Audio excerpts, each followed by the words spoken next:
একটা নিকৃষ্ট জায়গা, একটা ছোট্ট জায়গা পৃথিবী। এটার আরবি হচ্ছে কি বলুন তো? পৃথিবীর আরবি কি? দুনিয়া। এটাকে দুনিয়া, দুনিয়া শব্দটা এসেছে আদনা শব্দ থেকে, তুচ্ছ, নিকৃষ্ট, এটার কোনো দাম নাই। আর এই জন্য হাদিস শরীফে এসেছে যে এই পৃথিবীর মূল্য যদি আল্লাহর কাছে মশার ডানা তুল্য যদি হতো, তাহলে কাফেরকে এক ঢোক পানি আল্লাহ পাক গিলতে দিতেন না। আল্লাহর দৃষ্টান্তটা, হাদিস শরীফের দৃষ্টান্তটা লক্ষ্য করেছেন? এই পৃথিবীর মূল্য যদি একটা মশার ডানার তুল্য যদি হতো, আপনাকে কেউ যদি 1,00,000 মশার ডানা যদি কেউ আপনাকে জোগাড় করে দেয়, আপনি কয় টাকা দিয়ে কিনবেন? কোন কথা বলতেছেন না? খুব আগ্রহ আছে কেনার নাকি? 4 আনা দিয়েও, 4 পয়সা দিয়েও আপনারা কেউ কিনবেন না, যেহেতু মশার ডানা 10 কোটি ডানা আনি জোগাড় করে দেন, নদী করবোটা কি? কাজী দৃষ্টান্তটা লক্ষ্য করুন যে এই পৃথিবীর মূল্য যদি আল্লাহ পাকের কাছে একটা মশার ডানার তুল্য যদি হতো, তাহলে আল্লাহ রাব্বুল আলামিন কাফেরকে এক ঢোক পানি গিলতে দিতেন না। তার মানে এটার কোনো দাম নাই। তো যেটার দাম নাই সেটার দাম আমরা খুব বেশি দিয়েছি। আর পরকাল হচ্ছে স্থায়ী, চিরস্থায়ী জায়গা। সেই চিরস্থায়ী জায়গার আমরা মূল্য দেই নাই। যেমন আমরা দেহের মূল্যটা বেশি দেই, আত্মার মূল্যটা কম দেই। দেহটারে সাজাই বেশি। এই দেহটার জন্য দেখছেন অবস্থা, শীতকালে কত ক্রিম মাখে, পায়ে ভ্যাসলিন মাখে, মুখে ক্রিম মাখে, হাতে জেলি মাখে, তারপরে ঠোঁটে আরো কিছু মাখে, এরপরে এতগুলি মাইখা তারপরে জামা কাপড় সেন্ট আতর কত কিছু সমানে মাখতে থাকে শরীরের জন্য, এত যত্ন। তারপরে ভুরি ভোজন পাইকারি দরে খায়, জনমের মতো খায়। খাওয়ার চোটে পেট যায় একদিক, পাছা যায় আর একদিক, মাথা যায় আর একদিক, আস্তে আস্তে দুমবার সাইজ হয়ে যায় মানুষের বডিটা। যেই শরীরটার কোনো দাম নাই, কোনো মূল্য নাই। আপনারা সত্য করে বলেন, দামটা কার? শরীরের দেহের দাম বেশি না আত্মার দাম বেশি? কোনটার দাম? কার দাম? আত্মাটার দাম বেশি। এটা মুখ দিয়ে বললেন, কিন্তু আসলে মনের কথা হইলে আত্মারে আপনারা কিছু খাইতে দিতেন। আত্মাকে তো কিছু খেতে দেওয়া হয় না, দেহটারই। আত্মাটার দাম যদি বেশি না হবে, মানুষ মরে গেলে পরে যায়টা কি? চোখ আছে, কান আছে, মুখ আছে, হাত আছে, পা আছে, সবই তো রয়ে গেল। গেলটা কি? কি যাওয়ার কারণে? প্রাণের সন্তান, কলিজার টুকরা সন্তান বলে মা, বাবার কাছে আমার যেতে ভয় করে। ছোট্ট বাচ্চা বাবার কাছে যেতে চায় না, প্রাণীদিকা স্ত্রীও যেতে চায় না। মা বাবা আত্মীয় স্বজন সবাই বলে তাড়াতাড়ি বিদায় করো, তাড়াতাড়ি বিদায় করো। কি যাওয়ার জন্য? কি ছিল মূল্যবান জিনিস, আর ওইটা যাওয়ার জন্যই পরিণতি হলো। সেটার নাম হলো রুহু। যে আত্মাটার বেশি মূল্য, সেইটার মূল্য মানুষেরা দেয় না। এই আত্মাটা কি জিনিস? আল্লাহ পাক নবীর কাছে প্রশ্ন করা হয়েছে রূহ সম্পর্কে, আল্লাহ তার জবাব দিয়েছেন, ওয়াইয়াস আলুনাকা আনির রূহ কুলির রূহু মিন আমরি রাব্বি। নবী হে, আপনাকে প্রশ্ন করা হয় রূহ কি জিনিস, আপনি বলুন এটি হচ্ছে আল্লাহর হুকুম। আল্লাহর একটা হুকুম মানুষের ভিতরে কাজ করে। এটা এতই গুরুত্বপূর্ণ, ওটা থাকলে আমরা বাঁচি, ওটা না থাকলে আমরা মরে যাই। এখন যেটার গুরুত্ব বেশি সেটাতে খাইতে দেই না, সেটার জন্য কোনো যত্ন নাই, খোঁজ নাই, খবর নাই। সকালবেলায় ব্রেকফাস্ট, নাস্তা, লাঞ্চ, ডিনার, বিকালের চা, ফলারি, কোনো জিনিসের অভাব নাই, সমানে খায় আর সমানে শরীরটারে বাঁচায়। আর যেটার কারণে বডিটা বাঁচে তার কোনো খোঁজ খবর নাই, ওটারও কিছু খাবার দিতে হবে। ওটারে কি খাওয়াবেন? ওটাই কি ফুলকপি খাবে? শীতের দিনের লাল শাক খাবে? লট্টা মাছ খাবে নাকি? খাবেন। রূপচান্দাও খাবেন। শীতকালের ভাপা পিঠাও না, ধুপি পিঠা কি কন আপনারা, এগুলোও খাবেন। সুতরাং এই যে শরীর, আপনার আত্মাটা, ওরে খাইতে দিবেন কি? ও কচু খায় না, মূলাও খায় না, দুধও খায় না, পনিরও খায় না, ঘিও খায় না, মাছ গোশতও খায় না। যেহেতু এই আত্মাটা এসেছে রুহের জগৎ থেকে, তাই ওর খাদ্য এই পৃথিবীতে বানানো হয় নাই। দেহ তৈরি হয়েছে মাটি থেকে, মাটির উপাদান দিয়ে, সেজন্য তার খাদ্য বানানো হয়েছে মাটির উপাদান দিয়ে। আর আত্মা যেহেতু এসেছে আল্লাহর কাছে থেকে, রুহের জগৎ থেকে। সেজন্য আল্লাহ রাব্বুল আলামিন আত্মার খাদ্য পাঠিয়েছেন লৌহ মাহফুজ থেকে। খাদ্যের নাম হচ্ছে তেলাওয়াতে কোরআন। তেলাওয়াতে কোরআন। কোরআনে কারীম তেলাওয়াতে আত্মার সমৃদ্ধি হতো। কোরআনে কারীমের তেলাওয়াত অনুধাবন, এর দ্বারা আত্মার সমৃদ্ধি হতো। যেহেতু কোরআন হচ্ছে রুহের খোরাক, সেই খোরাক দেওয়া হচ্ছে না তাকে। কাজে আমি বলতেছিলাম যে যে জিনিসের মূল্য বেশি আমরা তার মূল্য দিতে জানি না, যেটার মূল্য কম সেটার মূল্য দেই বেশি। অনুরূপ ভাবে এই পৃথিবীর কোনো দাম নেই, আল্লাহ পাক বলছেন, সেই জিনিসটার মূল্য আমরা বেশি দিলাম আর পরকালের চিন্তা আমাদের দিল থেকে উবে গেল। এই জন্য আল্লাহ রাব্বুল আলামিন বলেন, ইন্নাল্লাযীনা লা ইউমিনুনা বিল আখিরাতি যায়্যান্না লাহুম আ'মালাহুম ফাহুম ইয়ামাহুন। যারা পরকালের প্রতি ঈমান আনে না, পরকালকে যারা বিশ্বাস করে না, তাদের ক্রিয়াকাণ্ডকে তাদের কাছে চিত্তাকর্ষক বানায় দেওয়া হয়। আর এভাবে তারা পথভ্রষ্ট হয়ে যায়। দুনিয়া তাদের কাছে বেশি মজা লাগে, দুনিয়াটা বেশি ভালো লাগে। কয় হুজুর তাফসীরের মাহফিল ভালো লাগে, আবার যখন কীর্তন শুনতে যাই, সিনেমা দেখতে যাই, তাও খারাপ লাগে না, তাও ভালো লাগে। মিলাদ শরীফও ভালো লাগে, কীর্তনও ভালো লাগে, ওয়াজ মাহফিলও ভালো লাগে, গানও ভালো লাগে, সিনেমাও ভালো লাগে। এই যে দুই জিনিস ভালো লাগে, এটা হলো মুনাফিকি রোগ। এটা কি রোগ বলেন না সবাই? এটা কি রোগ? মুনাফিকি রোগ। ঈমানের স্বাদ যখন নষ্ট হয় তখন এই অবস্থার সৃষ্টি হয়। বিষাক্ত সাপ যখন মানুষকে দংশন করে, রাতের অন্ধকারে বিষাক্ত সাপে মানুষকে দংশন করেছে, ওঝা আনা হলো। ওঝা এসে সর্বপ্রথম টেস্ট করবে যে সাপটা কি বিষাক্ত না এমনি সাধারণ সাপে তাকে দংশন করেছে, সাপটা কি ধরনের। এটা টেস্ট করার জন্য সাপে কাটা রোগীর মুখে ওঝা মুখের মধ্যে খুব ঝাল মরিচ অথবা লবণ এটা দেয়।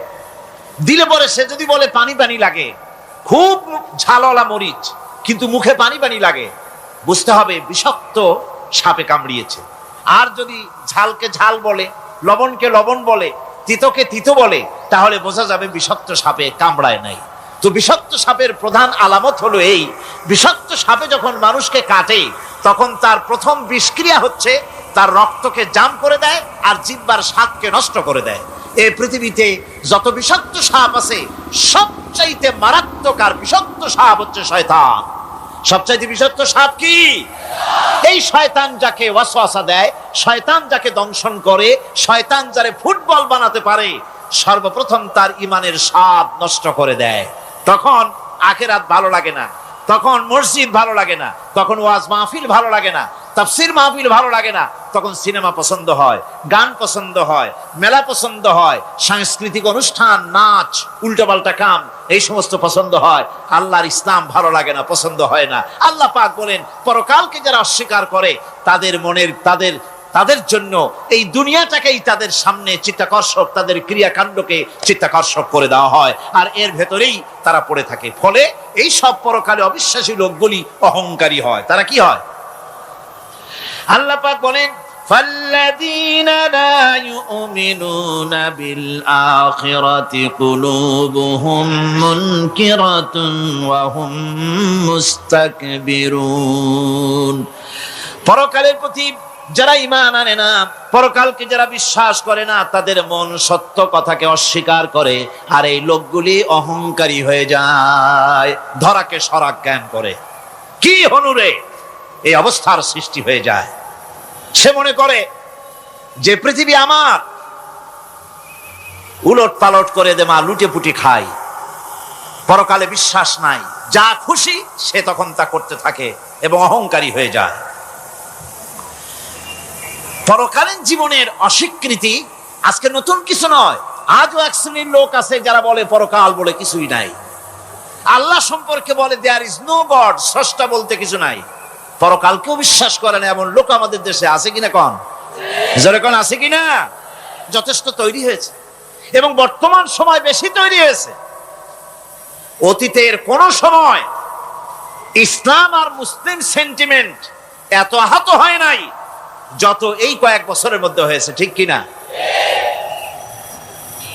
পরকালকে অস্বীকার করেছে, কোরআন শরীফকে আগাগোড়া সংশোধনের কথা বলেছে, আল্লাহকে মিথ্যাবাদী বলেছে। নাউজুবিল্লাহ পড়েন না কেন? নাউজুবিল্লাহি মিন যালিক। আল্লাহকে মিথ্যাবাদী বলা হয়েছে, কোরআনের সংশোধনের দাবি উঠেছে।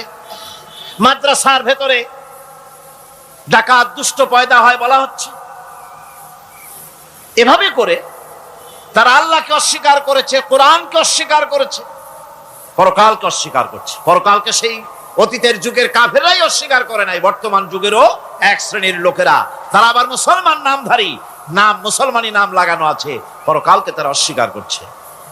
এদের ভিত্তি হচ্ছে এই, তারা বলে ইন হিয়া ইল্লা হায়াতুনা দুনিয়া ওয়া মা নাহনু বিমাবউসিন। তারা বলে এই দুনিয়ার জীবনটাই একমাত্র জীবন, এই দুনিয়ার জীবনই হলো একমাত্র জীবন, আমরা আর উঠবো না পরকালে। পরকাল বলে কিছুই নাই, পরকাল বলে কোনো জিনিস নাই, আমাদেরকে কিয়ামতে আল্লাহর দরবারে ওঠা লাগবে না। সুতরাং তারা ওমর খৈয়ামের মুরিদ হয়ে যায়।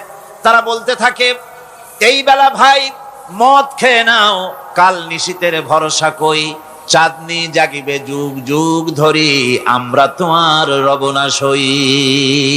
যত পারো মদ খাও, নগদ যা পাও হাত পেতে নাও, বাকির খাতায় শূন্য থাক।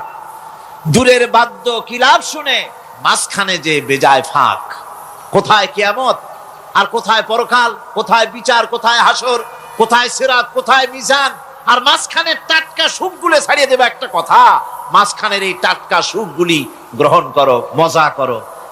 এই সব শিক্ষা দেওয়া হয় ওই সেকুলার শিক্ষা ব্যবস্থার মাধ্যমে কলেজে এবং বিশ্ববিদ্যালয়গুলিতে, যার কারণে পরকালের বিশ্বাস নাই বলে এমন কোন কাজ নাই যা তারা করতে পারে না। এই মাত্র কয়েক মাস দেড়েক আগে রাজশাহী ইউনিভার্সিটিতে যে কাণ্ডটা ঘটে গেল, মনে আছেন আপনাদের? পত্রপত্রিকায় আপনারা পড়েছেন। এবং আমি রাজশাহীতে গিয়ে সেখানে প্রত্যক্ষদর্শী যারা দেখেছে তাদের মুখে শুনেছি, শিক্ষাবর্ষ সমাপন করেছে যে সব ছাত্র ছাত্রীরা, তারা র্যাগ ডে উদযাপন করছে। র্যাগ ডে উদযাপন যেদিন করবে সেই দিনে তারা উচ্ছৃঙ্খল কাপড় চোপড় পরেছে, ছেলেরা এবং মেয়েরা উভয় এমন ভাবে কাপড় পরেছে যে কাপড় দ্বারা তারা শরীরের গোপন অঙ্গগুলি দেখা যায়। এরপরে আজেবাজে চিৎকার দিয়েছে, আজেবাজে স্লোগান দিয়েছে, গাধার মতো, কুকুরের মতো, শিয়ালের মতো তারা ডেকেছে। আমি বুঝি না চিন্তাধারা কেমন দেউলিয়া হয়ে গেল। শিক্ষাবর্ষ বিশ্ববিদ্যালয়ের সর্বোচ্চ শিক্ষাঙ্গন থেকে লেখাপড়া শেষ করে বেরোচ্ছে, যাওয়ার সময় তারা বিশ্ববিদ্যালয় থেকে কুকুরের ডাক দিল, শিয়ালের ডাক দিল, ছাগলের ডাক দিল। কি প্রমাণ করতে চাইলো? যে 16 বছর লেখাপড়া করে বিশ্ববিদ্যালয়ের অঙ্গন পেরিয়ে গোটা জাতির জন্য ছাগল হয়ে আমরা আবির্ভূত হচ্ছি, অথবা কুকুর গরুর ভূমিকায় আমরা আবির্ভূত হচ্ছি। নাউজুবিল্লাহি মিন যালিক। এরপরে মিছিল শেষ করলো, সন্ধ্যাবেলায় শুরু হলো সাংস্কৃতিক অনুষ্ঠান।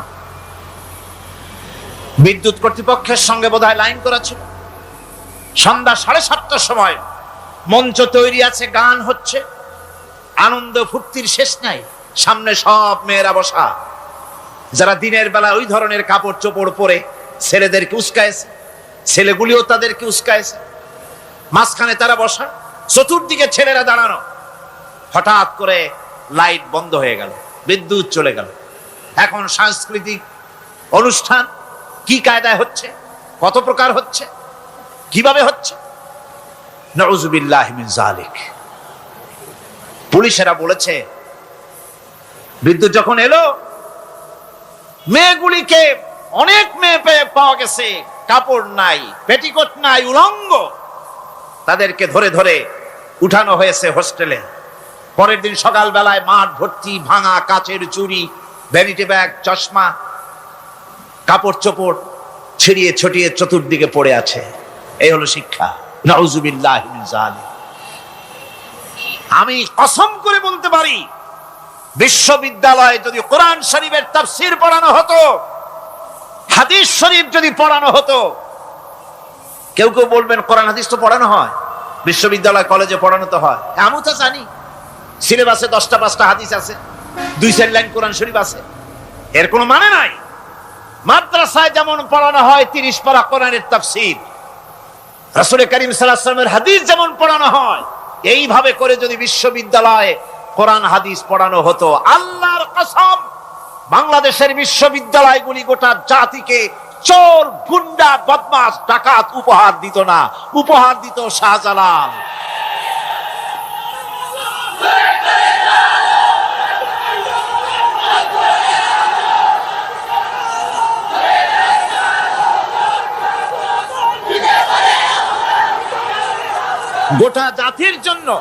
গোটা জাতির জন্য বিশ্ববিদ্যালয় সমূহ উপহার দিতে পারত। উপহার দিত শাহ মখদুম, শাহজালাল, খান জাহান আলী, উপহার দিতে পারত খাজা মঈনুদ্দিন চিশতি, উপহার দিতে পারত খালিদ বিন ওলীদ, উপহার দিত সালাউদ্দিন আইয়ুবী। আল্লাহ পাক তাদের সকলের প্রতি রহম করুন, জোরে কোন আমিন।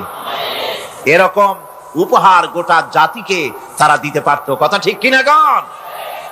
সুতরাং পরকালকে অস্বীকার করাই হচ্ছে এর মূলভূত কারণ, সেকুলার শিক্ষা ব্যবস্থা হচ্ছে এর মূলভূত কারণ। এই জন্য কোরআনে কারীম আল্লাহ পাক বলছেন, লাইসাল বিররা আন তুওয়াল্লু বুজুহাকুম কিবালাল মাশরিকি ওয়াল মাগরিব, পূর্ব পশ্চিমে কয়বার মাথা ঘুরালা, এইটাই তোমার পুণ্যবান সৎ কাজ হওয়ার এটা নমুনা নয়। প্রকৃতপক্ষের সৎ কাজ হচ্ছে আল্লাহ বিশ্বাস করা এবং পরকালে বিশ্বাস ভিত্তিক জীবন গড়া। ওই কাফেরেরা বলতো, وقالوا ما هي إلا حياتنا الدنيا نموت ونحيا وما يهلكنا إلا الدهر। আল্লাহ রাব্বুল আলামিন বলেন, এই কাফেররা বলতো দুনিয়ার জীবনটাই তো আসল জীবন, আমরা মরবো না, আমরা এখানেই থাকবো, এই জীবনটাই হলো আসল জীবন, এখানেই বাঁচবো, এখানেই মরবো, আমরা পরকাল বলে কোনো জিনিস নাই, আমাদের কোনো ওঠা লাগবে না, যা কিছু হয় যুগের আবর্তন ছাড়া কিছুই হয় না। শুধু তাই নয়, এই প্রশ্ন কাফেরদের মনের ভিতরে মারাত্মক আকার ধারণ করলো। তারা বলল, আইযা মিতনা ওয়া কুন্না তুরাবান যালিকা রাজউম বাঈদ, আমরা মাটির সাথে মিশে যাব, আমরা মরে যাব, মাটির সঙ্গে মিশে যাব, তারপরে আমাদেরকে জীবিত করা হবে, এটা তো জ্ঞান বহির্ভূত কথা, এটা তো মাথায় ঢোকে না, কথাটা কেমন? তারা এভাবে অনেক প্রশ্ন করত। ওয়াকালু আইযা কুন্না ইযামান ওয়া রুফাতান আইন্না লামাবউসুনা খালকান জাদীদা, আমরা মরে যাব, গলে যাব, পচে যাব, হাড্ডি গুড্ডি মাটির সাথে মিশে যাবে, এরপরে আমাদেরকে নতুন করে সৃষ্টি করা হবে, এটা জ্ঞান বহির্ভূত কথা, এটা মাথার মধ্যে আসে না। কে আমাদেরকে চিন্তা করবে মরে যাওয়ার পর? আল্লাহ রাব্বুল আলামিন বলছেন, দেখো আল্লাহ পাক কোরআনে কারীমের ভিতরে যুক্তি দিয়ে বুঝাচ্ছেন যে অবশ্যই তোমাদেরকে আবার জিন্দা করা হবে, তোমাদেরকে উঠতে হবে। তোমরা এই পৃথিবীর অবস্থা পর্যবেক্ষণ করো, তাকায় দেখো আকাশের দিকে, জমিনের দিকে লক্ষ্য করে দেখো। আওয়ালাম ইয়ানজুরু ফি মালাকুতিস সামাওয়াতি ওয়াল আরদ, তারা কি আসমান এবং জমিনের ব্যবস্থাপনা সম্পর্কে চিন্তা ভাবনা করে না? ওই বিরাট আকাশটাকে যে আল্লাহ রাব্বুল আলামিন তৈরি করলেন, এই জমিনটাকে যিনি তৈরি করলেন, তিনি কি তোমাকে মৃত্যুর পরে তিনি কি জিন্দা করবেন না? তিনি কি জিন্দা করতে পারবেন না? কেমনে তোমরা অস্বীকার করতে পারো? দুনিয়ার ব্যবস্থাপনা এবং এই পৃথিবীর আকাশ এবং জমিনের ব্যবস্থাপনা সম্পর্কে তোমরা চিন্তা ভাবনা করে দেখো, অবশ্যই আল্লাহ রাব্বুল আলামিন তোমাদেরকে আবার জিন্দা করবেন। ওয়াকাইয়িম মিন আয়াতিন ফিস সামাওয়াতি ওয়াল আরদি ইয়ামুররুনা আলাইহা ওয়া হুম আনহা মুরিদুন, আসমান জমিনে বহু নিদর্শন পড়ে আছে যেগুলি তারা অতিক্রম করে যায়, অথচ সে সম্পর্কে তারা মোটেই চিন্তা ভাবনা করে না। চিন্তার বহু বিষয় আল্লাহ পাক এই পৃথিবীতে রেখেছেন, যারা চিন্তাশীল, যারা জ্ঞানবান, তারা এর দ্বারা বুঝতে পারে। আল্লাহ রাব্বুল আলামিন বলছেন, إن في خلق السماوات والأرض واختلاف الليل والنهار لآيات لأولي الألباب নিশ্চয়ই আকাশ সৃষ্টি এবং জমিন সৃষ্টির ব্যাপারে আর রাত আর দিনের পরিবর্তনের ব্যাপারে যারা জ্ঞানবান তাদের জন্য নিদর্শন রয়েছে। যারা জ্ঞানবান তাদের জন্য চিন্তার বিষয়বস্তু রয়েছে।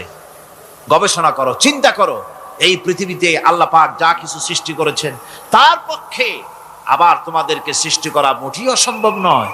পরকালীন জীবনের সম্ভাবনা সম্পর্কে কোরআন অবিশ্বাসীদেরকে বলছে, দেখো, আল্লাহুল্লাযী রাফা'আস সামাওয়াতি বিগাইরি আমাদিন তারাউনাহা সুম্মা ইসতাওয়া আলাল আরশ। সে আল্লাহ তোমাদের নিকট দৃশ্যমান স্তম্ভ ছাড়াই ওই বিশাল আকাশটা তৈরি করেছেন। যারা পরকাল আছে বলে উঠতে হবে একথা যারা বিশ্বাস করে না, তাদের ব্যাপারে আল্লাহ পাক এই যুক্তি দিচ্ছেন, দেখো এই বিশাল যে আকাশটা, এই আকাশে কোনো খুঁটি আছে? কথা বলেন না কেন? এই আকাশে কোনো খুঁটি আছে? কোন রকমের খুঁটি ছাড়াই ওই বিশাল আকাশটা কে বানিয়েছেন?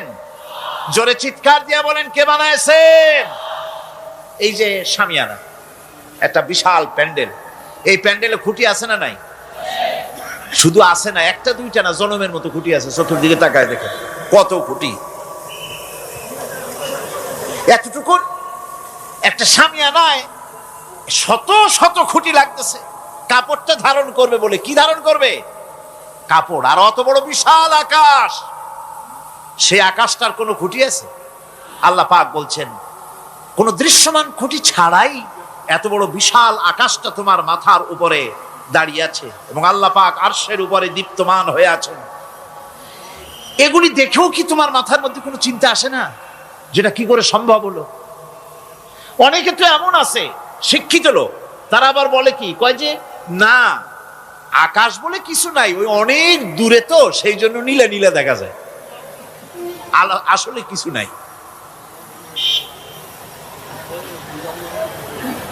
আকাশ, কোরআনে কারীমের মধ্যে আকাশ সম্পর্কে যে কথা বলা হয়েছে, বিশাল, যার কোনো কূল নাই, কিনারা নাই, মহাশূন্য। আমি সামনে বলবো আকাশ সম্পর্কে কথা আসতেছে। আল্লাহ পাক বলছেন, দেখো ওই বিশাল আকাশটাকে আমি সৃষ্টি করে রেখেছি, কোনো খুঁটি লাগাই নেই। তোমার মতো একটা ছোট্ট মানুষ সৃষ্টি করেছি, মরে যাবার পর মাটির সাথে মিশে যাবা, আবার তোমাকে যে আমি উঠাবো, এ ব্যাপারে তোমার চিন্তার মধ্যে দুর্বলতা আসলো কেন যে সেই আল্লাহ রাব্বুল আলামিন তোমাকে উঠাতে পারবেন না? وسخر الشمس والقمر كل يجري لأجل مسمى। তিনি চন্দ্র সূর্যকে আজ্ঞাবর্তী করেছেন, প্রত্যেকেই তার নির্দিষ্ট সময় সীমা মতো চলাফেরা করতেছে। তুমি তো ছোট একটা মানুষ, অত বড় বিশাল সূর্যটা, বিরাট চন্দ্রটা, সব গতিমান, আল্লাহর হুকুমে সব চলাফেরা করতেছে, কথা ঠিক কিনা? এই সবগুলি আল্লাহ রাব্বুল আলামিন দুনিয়ার মানুষের সামনে তুলে ধরেছেন। তাকায় দেখো, নজর করে দেখো, এই সুন্দর করে জমিন ও আসমানকে সৃষ্টি করেছি, চাঁদ সূর্যকে সৃষ্টি করেছি। এবার লক্ষ্য করো, আনতুম আশাদ্দু খালকান আমিস সামাউ বানাহা। তোমাদের সৃষ্টি করা বেশি কঠিন না ওই বিশাল আকাশটাকে তৈরি করা বেশি কঠিন? কোনটা বেশি কঠিন? অত বড় বিশাল আকাশটাকে যিনি সৃষ্টি করলেন, তিনি তোমার মতো মানুষকে সৃষ্টি করতে পারবেন না? আবার যিনি একবার বিনা মডেলে তোমাকে তৈরি করলেন, আল্লাহ কি সুন্দর দৃষ্টান্ত দিচ্ছেন, আনতুম আশাদ্দু খালকান আমিস সামাউ বানাহা। তোমারে কঠিন তৈরি করা বেশি কঠিন, ওই বিশাল আকাশটাকে বেশি তৈরি করা বেশি কঠিন? অত বড় বিরাট জিনিসটাই তো আল্লাহ তৈরি করে ফেলেছেন, বিশাল আকাশ, মহাশূন্য। আর সেই মহাশূন্যের তুলনায়, মহাবিশ্বের তুলনায় পৃথিবী কত ছোট। আমাদের সবচাইতে কাছে। বিজ্ঞানীরা হয়রান হয়ে যাচ্ছে আকাশের চিন্তা করে, মহাকাশ চিন্তা করে ক্রমান্বয়ে হয়রান হয়ে যাচ্ছে। আমাদের সবচাইতে নিকটতম যে গ্যালাক্সিটা আছে, এই গ্যালাক্সিটার ব্যাস হচ্ছে, যেটা সবচেয়ে ছোট গরিব গ্যালাক্সি, এটা বিজ্ঞানীরা বলেছে গরিব গ্যালাক্সি, দিনহীন। এই গরিব গ্যালাক্সি যেটা আমাদের সবচেয়ে নিকটে, পৃথিবীর সবচেয়ে কাছে, এর ব্যাস হচ্ছে, এর পরিধি হচ্ছে 1,00,000 আলোকবর্ষ সমান। 1,00,000 আলোকবর্ষ। প্রতি সেকেন্ডে আলোর গতি কত? 1,86,000 মাইল প্রতি সেকেন্ডে। প্রতি সেকেন্ডে যে আলোর গতি 1,86,000 মাইল, এর মিনিট, এর ঘন্টা, এর সপ্তাহ, এর মাস, এর বছর, এরকম 1,00,000 আলোকবর্ষ হচ্ছে সেই ছায়াপথের ব্যাস, এটার পরিধি। এটা হলো গরিব গ্যালাক্সি। আর এই গ্যালাক্সিতে বাস করে 10,000 কোটি তারকা। বিজ্ঞানীরা বলছেন যে তারকাগুলি সূর্যের চাইতে লক্ষ কোটি গুণে অনেক বড়। সুবহানাল্লাহ। তাহলে মহাকাশ সম্পর্কে চিন্তা করে মানুষ আজ অবাক হয়ে যাচ্ছে, চিন্তায় হয়রান হয়ে যাচ্ছে। বার্টন রাসেল তিনি বলেছিলেন স্রষ্টার স্রষ্টাকে, স্রষ্টার স্রষ্টাকে। এর জবাব আরেকজন বিজ্ঞানী লিখেছেন যে স্রষ্টার স্রষ্টাকে এই চিন্তা তো সৃষ্টিতে করতে পারবে না। স্রষ্টার কোনো স্রষ্টা নাই। পৃথিবীতে যত স্রষ্টা আছে, মাইক যে তৈরি করেছে সেও একজন স্রষ্টা, ঠিক কিনা কোন কথা বোঝেন তো আমার? মাইক যে তৈরি করেছে সেও একটা স্রষ্টা, ওই প্যান্ডেল যে তৈরি করেছে সেও একটা স্রষ্টা, চেয়ার টেবিল যে সৃষ্টি করেছে সেও একটা স্রষ্টা। কিন্তু এরা কেউ পূর্ণাঙ্গ স্রষ্টা নয়, কারণ এই মাইকটা তৈরি করার যত উপাদান, সমস্ত উপাদান আল্লাহ রাব্বুল আলামিনের তৈরি করা। কথা ঠিক কিনা? তুমি শুধু অ্যাসেম্বল করেছো, তুমি শুধু এগুলোকে এক জায়গায় করেছো। তোমার বাপেরও ক্ষমতা নেই লোহা তৈরি করা। পারবা লোহা তৈরি করতে? আরে কথা কন না কেন মিয়া সাহেব? পারবেন লোহা তৈরি করতে? পারবেন একটা বাঁশ বানাইতে?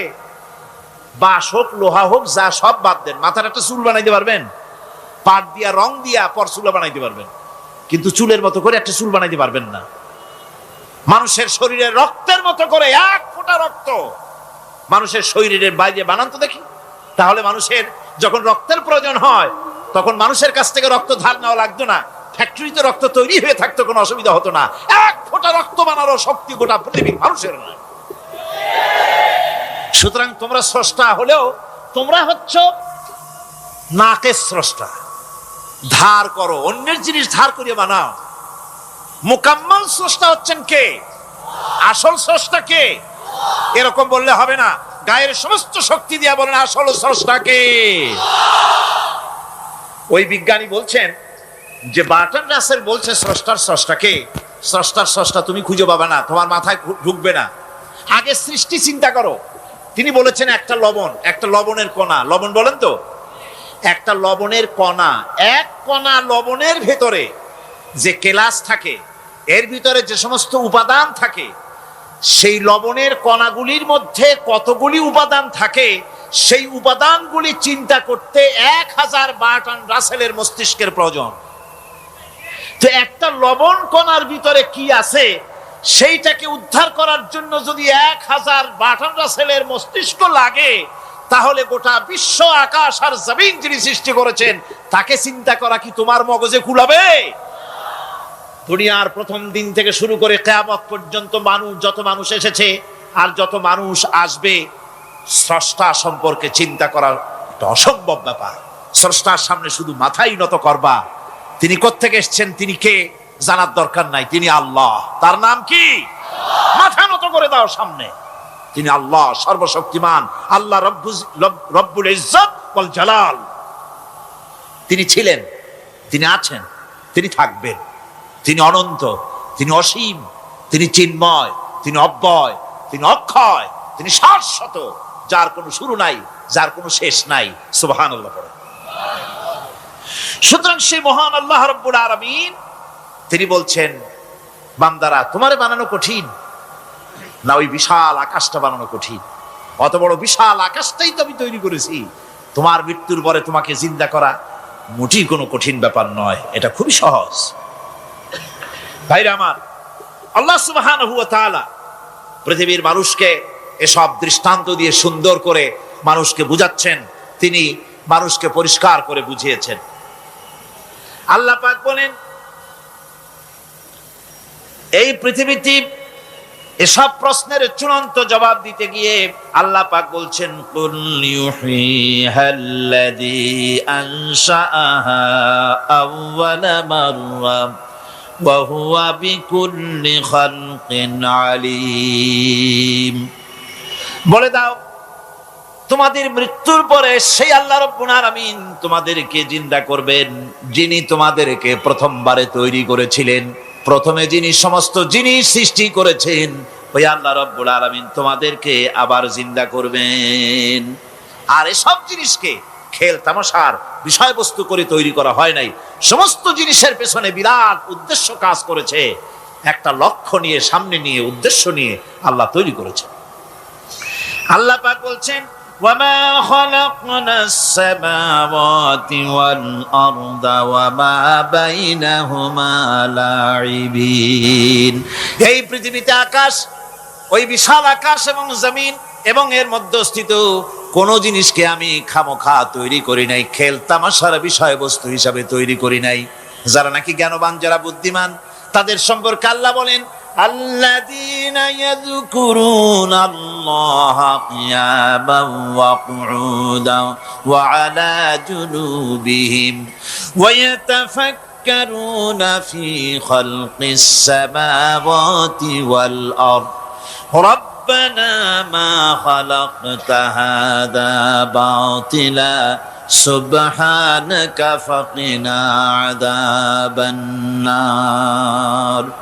যারা নাকি জ্ঞানবান, যারা চিন্তাশীল, যারা শুধু পাইকারি দরে খায় আর ঘুমায় না, যারা চিন্তা ভাবনা করে, তারা দাঁড়ানো অবস্থায়, বসা অবস্থায়, সব অবস্থায় আকাশ জমিন, রাত দিনের পরিবর্তন, মানব সৃষ্টি, এ সব কিছু চিন্তা গবেষণা করে বলে, রব্বানা মা খালাকতা হাযা বাতিলা, এ কোনো কিছুই তুমি নিরর্থক ভাবে সৃষ্টি করনি, সবগুলোই তুমি বিশেষ উদ্দেশ্য নিয়ে তৈরি করেছো। ফাকিনা আযাবান নার, সুতরাং আমাকে জাহান্নামের আগুন থেকে তুমি রক্ষা করো, আমাকে তুমি রক্ষা করো। আমরা সবাই বলি আমিন। চিন্তাশীল এবং গবেষক যারা, তারা এভাবে চিন্তা ভাবনার মাধ্যমে এ সব কিছু তারা বুঝতে পারে যে এই পৃথিবী খেল তামাশার বিষয় নয়। এই পৃথিবীকে আল্লাহ পাক এমনি এমনি তৈরি করেন নাই, দুনিয়ার মানুষগুলিকেও খামোখা সৃষ্টি করেননি, এর পেছনে বিরাট উদ্দেশ্য কাজ করেছে এবং আমাদের সকলকেই আল্লাহ রাব্বুল আলামিনের কাছে হাজির হতে হবে। সুতরাং এই পৃথিবীতে দুনিয়ার চাইতে অগ্রাধিকার দিতে হবে আখিরাতকে। দুনিয়ার চাইতে অগ্রাধিকার দিতে হবে কোনটাকে বলেন? আখিরাতের অগ্রাধিকার দিতে হবে। আল্লাহ পাক বলছেন, ওয়ামা হাদিহিল হায়াতুদ দুনিয়া ইল্লা লাহুন ওয়া লাইবুন ওয়া ইন্নাদ দারাল আখিরাতা লাহিয়াল হায়ানু লাউ কানু ইয়ামালুন। এই দুনিয়া হচ্ছে নিছক খেল তামাশা, এটা আর কিছুই নয়। জীবনের প্রকৃত আবাসস্থল হচ্ছে আখিরাত। এই দুনিয়া একটা মোহ, এই মোহের পেছনে মানুষেরা ঘুরছে, বিবি বাল বাচ্চা এর পেছনে ঘুরছে। অথচ এই বিবি বাল বাচ্চা কিয়ামতের দিন মুসিবত হয়ে দাঁড়াবে মানুষের জন্য। একটা মোহর মধ্যে মানুষ পড়ে আছে, খেল তামাশার ভিতরে পড়ে আছে। আল্লাহ পাক বলছেন, কুল মাতাউদ দুনিয়া কালিলুন ওয়াল আখিরাতু খায়রুল লিমান ইত্তাকা। বলো, দুনিয়ার সমস্ত সম্পদ খুবই নগণ্য, আর যে ব্যক্তি পরকালকে বিশ্বাস করে, পরকালের কামনা করে, সেই খোদাভীরু লোকদের জন্য পরকাল হচ্ছে প্রকৃত আবাসস্থল। সেই জায়গাটাই হলো আসল জায়গা। ওই জায়গার জন্য কিছু তৈরি করতে হবে। কোরআনে কারিমে রব্বুল আলামিন বলছেন, আরাদিতুম বিল হায়াতিদ দুনিয়া মিনাল আখিরাহ ফামা মাতাউদ দুনিয়া ফিল আখিরাতি ইল্লা কালিল। তোমরা কি পরকালের জীবনের বিনিময় এই দুনিয়ার জীবনটাই বেশি পরিতুষ্ট হয়েছ? অথচ দুনিয়ার জীবনের সুখ সম্পদ তো পরকালের তুলনায় খুবই নগণ্য। পরকালের সুখ অনেক বেশি, পরকালের দুঃখটাও অনেক বেশি, সুখটাও অনেক বেশি। পরকালটা স্থায়ী। সুতরাং দুনিয়ার মোহে না পড়ে পরকালের জন্য জীবনটাকে পরকাল ভিত্তিক জীবন তৈরি করো। আল্লাহ পাক বলছেন, ফাম্মা মান তাগা ওয়া আসারাল হায়াতাদ দুনিয়া ফাইন্নাল জাহিমা হিয়াল মাওয়াব। অতঃপর যে ব্যক্তি বিদ্রোহ করেছে এবং দুনিয়ার জীবনকে অগ্রাধিকার দিয়েছে, তার জায়গা হচ্ছে জাহান্নাম। জোরে বলেন নাউজুবিল্লাহ। যে ব্যক্তি আল্লাহর সঙ্গে বিদ্রোহ করেছে আর পরকালের জন্য পাথর জোগাড় করে নাই, দুনিয়াকে অগ্রাধিকার দিল, পরকালকে ভুলে গেল, তার জায়গা হলো জাহান্নাম। ওয়া আম্মা মান খাফা মাকামা রাব্বিহি ওয়া নাহান নাফসা আনিল হাওয়া ফাইন্নাল জান্নাতা হিয়াল মাওয়া। আর যে ব্যক্তি আপন প্রভুর সামনে উপস্থিত হওয়াকে ভয় করেছে এবং আপন প্রবৃত্তিকে লালসা মুক্ত করেছে, লালসার হাত থেকে রক্ষা করেছে, আল্লাহ রাব্বুল আলামিন কিয়ামতের দিন তার জন্য রেখে দিয়েছেন জান্নাত। তার জন্য কোন জায়গা? জান্নাত। আমাদেরকে পরকাল ভিত্তিক জীবন যাপন যদি করি, তাহলে কবরের জবাবগুলি খুব আসান হবে। আর যদি পরকাল ভিত্তিক জীবন যাপন না হয়, কবরটা মুসিবত হয়ে যাবে। হযরত ওসমান রাদিয়াল্লাহু তাআলা আনহু কবরের কাছে গিয়ে খুব কাঁদতেন। সাহাবায়ে কেরাম প্রশ্ন করেছেন, হুজুর, রাসূল করিম সাল্লাল্লাহু আলাইহি ওয়াসাল্লাম যখন জান্নাত ও জাহান্নামের ওয়াজ করেন, তখনও তো এত বেশি আপনি কাঁদেন না, যত বেশি কাঁদেন কবরের কাছে এসে, কারণ কি? হযরত ওসমান রাদিয়াল্লাহু তাআলা আনহু বলতেন, আমার সাথীরা, আমি আমার হাবিবের কাছে, আল্লাহ রাব্বুল আলামিনের রাসূলের কাছে আমি শুনেছি, এই কবরটাই হলো প্রথম স্টেশন, এই কবরটাই হলো প্রথম ইমিগ্রেশন কাউন্টার। এই জায়গায় যদি কেউ ধরা পড়ে যায়, কারো যদি চার্জশিট হয়ে যায়, সব জায়গায় ধরা পড়ে যাবে। হাসরে মিজানে সিরাতে কোনো জায়গায় নাজাত পাবে না। আর এই কবরটা যদি কেউ মুক্তি পেয়ে যায়, মিজান সিরাত হাসর সব জায়গা থেকে আল্লাহ তারে ভালোভাবে পার করে দিবেন। এটা হলো আসল জায়গা, মারাত্মক জায়গা, খুব মারাত্মক জায়গা। আমি এটাকে ইমিগ্রেশন কাউন্টার বলেছি আমার ভাষায়। ইমিগ্রেশন কাউন্টার, যারা বিদেশ ভ্রমণ করেছেন তারা জানেন। লন্ডন যাবেন, আমেরিকা যাবেন, সৌদি আরব যাবেন, যে কোনো বিদেশে যাবেন, গেলেই পাসপোর্ট তারা দেখবে। পাসপোর্টে আপনার ন্যাশনালিটি কোনটা সেটাই তারা জানতে চাইবে। আপনি কোন দল করেন এটা তারা জানতে চাইবে না। আপনি কোন ভাষায় কথা বলেন তাও তাদের জানার দরকার নেই। প্রথমেই তারা আপনার ন্যাশনালিটি দেখবে, আপনার আইডেন্টিটি কি তারা জানতে চাইবে। তারপরে যদি স্যাটিসফ্যাক্টরি হয়, আপনাকে ভিসা দিয়ে ভেতরে ঢুকবার ব্যবস্থা করে দেবে। আর যদি তারা স্যাটিসফাইড না হয়, তাহলে আপনাকে মেহমানখানায় ঢুকানো হবে গ্রেফতার করে। আপনি আন্দাজ এখানে আসছেন কেন? এই জন্য কবর হচ্ছে এ ধরনের একটি ইমিগ্রেশন কাউন্টার। কবরের ভিতরে মানুষ যখনই রাখা হবে, সঙ্গে সঙ্গে দুজন ফেরেশতা আসবে। কবরের কাছে যারা এসেছিল, দাফন হয়ে যাওয়ার পর এই লোকগুলি 40 কদম যেতে যতক্ষণ লাগে, এর মধ্যেই দুজন ফেরেশতা এসে যাবে। এসে জিজ্ঞেস করবে, মান রব্বুকা, তুমি কোন দল করতে? ওটা তাদের জানার দরকার নেই। চাকরি কিসে করতেন ওটা জানার দরকার নেই। ব্যবসা করতেন না চাকরি করতেন, প্রয়োজন নেই। প্রথমেই জিজ্ঞাসা করা হবে ন্যাশনালিটি, প্রথমেই জিজ্ঞাসা করা হবে তার ন্যাশনালিটি সম্পর্কে, তার আইডেন্টিটিটা কি, এবং সেটাকে সত্যায়িত করার জন্য, বোঝার জন্য 3টি প্রশ্ন। প্রথম প্রশ্ন, মান রব্বুকা ওয়া মা দীনুকা ওয়া মান নাবিয়্যুকা, তোমার রব কে, তোমার দিন কি, তোমার নবী কে। যদি এই ব্যক্তি বেঈমান হয়, মুনাফিক হয়, সে বলবে, হায় হাতা লা আদরি, হায় হাতা লা আদরি, জানি না আমার রবকে, আমি জানি না। তোমার দিন কি, দিন কারে কয় বুঝি না। এরপরে আল্লাহর নবী জনাবে মুহাম্মদ রাসূলুল্লাহ সাল্লাল্লাহু আলাইহি ওয়াসাল্লামকে দেখানো হবে, বলা হবে, মা কুনতা তাকুলু ফি হাদার রাজুল, এই ব্যক্তি সম্পর্কে তোমার ধারণা কি? নিকে বলবে আমি চিনি না। নাউজুবিল্লাহ। বাস, এরপরে তার যা হবার তাই শুরু হয়ে যাবে। আর যদি বান্দাটা মুমিন হয়, প্রশ্ন করা হবে মান রাব্বুকা, জবাব দেবে রব্বি আল্লাহ, আমার রব আল্লাহ রাব্বুল আলামিন। ওয়া মা দীনুকা, দীনুনা ইসলাম, আমার দিন হচ্ছে ইসলাম। এরপরে আল্লাহর নবীকে দেখানো হবে। কয়েক রকমের বর্ণনা আছে। কোন বর্ণনায় আছে হুজুরের আকারে দেখানো হবে, অথবা রাসূলকে সরাসরি দেখানো হবে। বলা হবে মা কুনতা তাকুলু ফি হাদার রাজুল, এই লোকটি সম্পর্কে ধারণা কি?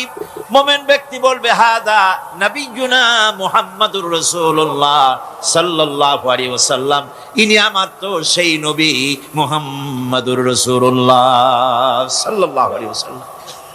আমরা যেন এই রকমের জবাব দিতে পারি, আল্লাহ কবুল করো। সকলে জোরে গণ আমিন। জবাব হয়ে যাওয়ার পর গায়ব থেকে আওয়াজ আসবে, ফাফরিশু বিল জান্নাতি ওয়ালবিসু বিল জান্নাহ, ও আমার ফেরেশতারা, আমার এই বান্দাকে জান্নাতের পোশাক পরায়া দাও, আর কবরটাকে জান্নাতের বিছানা বিছায়া দাও। জান্নাতের পোশাক পরায় দাও, জান্নাতের বিছানা বিছায়া দাও। ইলা মাদ্দা বাসারিহি, তার চোখের দৃষ্টি যতদূর যায় কবরটা ততটা প্রশস্ত করে দাও। এরপর বেহেশতের পোশাক পরাইয়া, বেহেশতের বিছানা বিছায়া ফেরেশতা বলবে নুম কানাউমুল উরুস, ঘুমিয়ে যাও। দুলামিয়া যেমন বাসর সজ্জায় নতুন বউ নিয়ে আরামে ঘুমায়, এরকম আরামে ঘুমায় যাও। ইলা ইয়াউমিল কিয়ামা, কিয়ামত পর্যন্ত ঘুমায় থাকবে, আরামে ঘুমিয়ে থাকবে। এরপরে সিংহায় ফুৎকার হবে, সিংহার ফুৎকারের আওয়াজে তার ঘুম ভেঙে যাবে। বলবে ইয়া ওয়াইলানা মান বাআসানা মিন মারকাদিনা, হায় আফসোস, আমার এত আরামের ঘুম থেকে কে আমাকে জাগ্রত করলো, আমার ঘুমটারে নষ্ট করলো কে? আওয়াজ আসবে হাদা মা ওয়াদার রহমান ওয়া সাদাকাল মুরসালুন, এটা হচ্ছে রহমানের সেই ওয়াদা, আর মুরসালিনরা নবীরা সত্য কথাই বলেছিলেন, সেই কিয়ামত অনুষ্ঠিত হচ্ছে। আমার বন্ধুগণ, সেজন্য এই দুনিয়ার মোহে পড়ে থাকলে পরে দুনিয়ায় যারা অগ্রাধিকার দিবে দুনিয়াকে পরকালের তুলনায়, জবাব দিতে পারবে না কবরের ভিতরে গিয়া। আর যারা পরকালকে অগ্রাধিকার দিবে, দুনিয়ার চাইতে পরকালকে বেশি অগ্রাধিকার দেবে, আর আল্লাহর ভয় কলিজার ভিতরে রাখবে, কবরের জবাব সঠিকভাবে দিতে পারবে, কিয়ামতের দিন আল্লাহ রাব্বুল আলামিন তাদের জন্য জান্নাত দান করবেন। জোরে বলেন আমিন। দুনিয়াটা হচ্ছে দুনিয়া যেখানে আমরা আসি। আমি আগেই বলেছি দুনিয়া হচ্ছে আদনা শব্দ থেকে এর উৎপত্তি হয়েছে। তুচ্ছ, নিকৃষ্ট, এটার দাম নাই, এটার মূল্য নাই। হযরত ইবনে কাইয়িম রাহিমাহুল্লাহ নওয়ারাল্লাহু মারকাদাহু ওয়া জাআলাল জান্নাতা মাসওয়াহু, হযরত ইবনে কাইয়িম তিনি বলছেন, সুন্দর করে বলছেন দুনিয়া সম্পর্কে, মা মাদা ফিদ দুনিয়া আহলামুন ওয়া মা বাকিয়া মিনহা আমানি ওয়াল ওয়াক্তু বাইনাহুমা দাইউন। মা মাদা ফিদ দুনিয়া আহলামুন, জীবনের যে অংশ ফেলে এসেছি সেটা আজ একটা স্বপ্ন। ওয়া মা বাকিয়া মিনহা আমানি, আর জীবনের যে অংশ সামনে বাকি আছে সেটা এখন একটা আকাঙ্ক্ষা। ওয়াল ওয়াক্তু বাইনাহুমা দাইউন, আর এর মাঝখান থেকে সময় সব চলে যাচ্ছে। কত বড় কথা চিন্তা করেছেন? জীবনের যে অংশ ফেলে এসেছি তা আজকে স্বপ্ন, তা আজ কি বলেন? স্বপ্ন। আর সামনে যা আছে সেটা আকাঙ্ক্ষা, আর মাঝখান থেকে সময় সব চলে যাচ্ছে। এরপরে তিনি বলছেন ওয়ামান ইয়াসহাবিদ দুনিয়া ইয়াকুন মিসলা কাবিদিন আলাল মাই খালাতুহু ফুরুজুল আসাবিঈ। দুনিয়াদারের অবস্থা হচ্ছে এই, কেউ যদি দুই হাতে পানি খামসায় ধরে, দুই হাতে কি ধরছে বলে? দুই হাতে পানি খামসায় ধরেছে, খুব মজবুত করে ধরেছে, 2 মুঠ পানি। বলেন থাকবে কতটুকু? কতটুকু থাকবে? 1 ফোঁটাও থাকবে না, কারণ তার আঙ্গুলের ফাঁক তার সাথে খেয়ানত করবে। আঙ্গুলের ফাঁক দিয়া পানিগুলি সব বেরিয়ে চলে যাবে। সুতরাং দুনিয়া যারা চায় তারা ঠিক পানি খামসায় ধরলে পানি যেমন হাতের ভেতর থেকে খেয়ানত করে চলে যায়, যারা দুনিয়া চায় দুনিয়াও তাদেরকে এভাবে ফাঁকি দিয়ে চলে যায়। তবুও দুনিয়ার মায়া মানুষের এত বেশি। আল্লাহর নবী বলেন, লাউ কানা লি ইবনি আদামা ওয়াদিন মিন যাহাবিন লাহাব্বা ইয়াকুনা লাহু সানিন